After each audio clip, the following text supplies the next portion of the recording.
Hey guys, welcome back to my new video. आज के video में हम लोग देखेंगे दिस के जो बचे हुए यूजेस हैं वो पढ़ेंगे। सारा एकदम ब्रेक डाउन करूंगा ना, ताकि आपको अच्छे से समझ में आ जाए।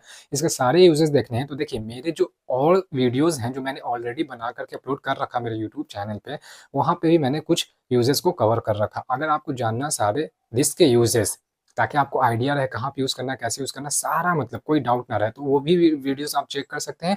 और आज के वीडियो में जो बचा हुआ मैं वो बताऊंगा। देखिए, बेसिकली ना दिस के जितने यूजेस हैं मैं मेनली जो कवर किए जाते हैं मैं कर रहा हूँ, ताकि आपको कोई डाउट ना रहे, सारा समझ में आ जाए कहाँ पे कैसे यूज करना है। ठीक है, तो चलिए आज के जो यूजेस हैं हम लोग वो देखेंगे दिस के। ठीक है, देखिए, कॉन्ट्रास्टिंग विद दैट। अब ये बोल रहा है जब आप दैट के साथ कोई अंतर लगाते हो। देखिए, बेसिकली कॉन्ट्रास्ट का मीनिंग क्या होता है, यहाँ पे जो ये आईएनजी लगा ना, ये कॉन्ट्रास्ट, कॉन्ट्रास्ट में आईएनजी लगा दिया गया। बेसिकली इसको जेएन फॉर्म में लिख दिया गया। ठीक है, और अगर कॉन्ट्रास्ट का सिर्फ मीनिंग देखेंगे तो उसका आता है अंतर। तो ये बोल रहा है जब दैट को लगा करके अंतर हम लोग जो करते हैं उस वाले सेंस में। ठीक है, कहाँ पे देखिए यूजेस देखते हैं।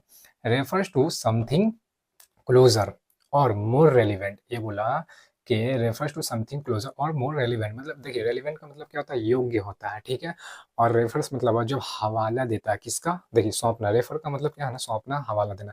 वहाँ पे एस लगा, ये जो था ना रेफर बेस फॉर्म है उसमें एस लगा दी, बेसिकली प्रेजेंट टेंस में लिखा गया। ठीक है, तो ये बोल रहा है रेफर्स टू समथिंग क्लोजर और मोर रेलिवेंट, मतलब कि देखिए आपके पसंद से, ठीक है, आपके पसंद से जिस चीज़ के बारे में बता रहे हो उससे थोड़ा सा मतलब कुछ अच्छा हो, उसको अगर रेफर करते हो, या फिर ज़्यादा अच्छा मतलब योग्य, ये बेटर है, प्रेफरेंस देते हो। ठीक है, उस सेंस में भी हम लोग क्या करते हैं, दिस का यूज़ करते हैं। देखिए एग्जाम्पल बताते हैं ताकि और अच्छे से क्लियर होगा।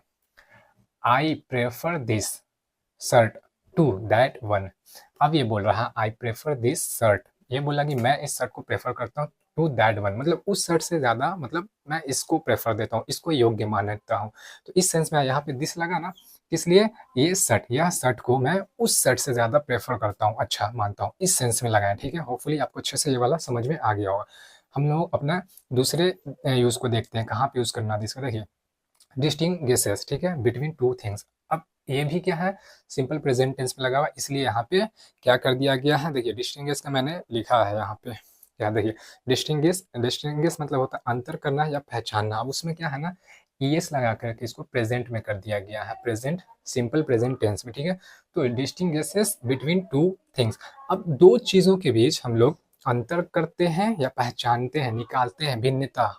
ठीक है, या मतलब वही अंतर करके बताते हैं क्या बेटर है क्या बेटर नहीं है, उस सेंस में। देखिए एग्जाम्पल के तौर पे, this idea is better than that one, मतलब एक वो जो आइडिया है उससे अच्छा है ये idea, this idea is better than that one. तो यहाँ पे दिस लगाना, तो इस सेंस में भी हम लोग जब अंतर बता रहे होते हैं दो चीजों में तो दिस को लगाते हैं। होपफुली आपको समझ में आ रहा होगा। देखिए, ये अपना दूसरा यूज देखते हैं। बेसिकली ये जो दो एग्जांपल्स दिए थे और जो ये दो हिंट्स था, ये इसके लिए था जब दैट लगा के यूज करते हो। यहाँ पे था ना दैट वन, क्या, I prefer this sir to that one, और यहाँ पे क्या था, this idea is better than that one. ठीक है, दैट वन, तो यहाँ पे दिस लगना है। होपफुली आपको अच्छे से समझ में आ रहा होगा।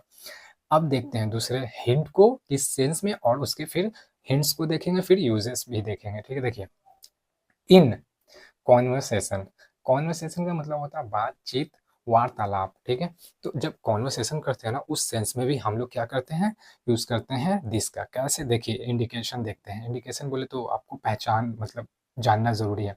रेफर्स टू अ सिचुएशन और एक्सपीरियंस। देखिए सिचुएशन क्या होता है, परिस्थिति, एक्सपीरियंस क्या होता है, अनुभव। ठीक है, अब ये बोला रेफर्स, रेफर का मतलब तो आपको पता है ऊपर से ही। देखिए रेफर का मतलब होता है सौंपना, हवाला देना।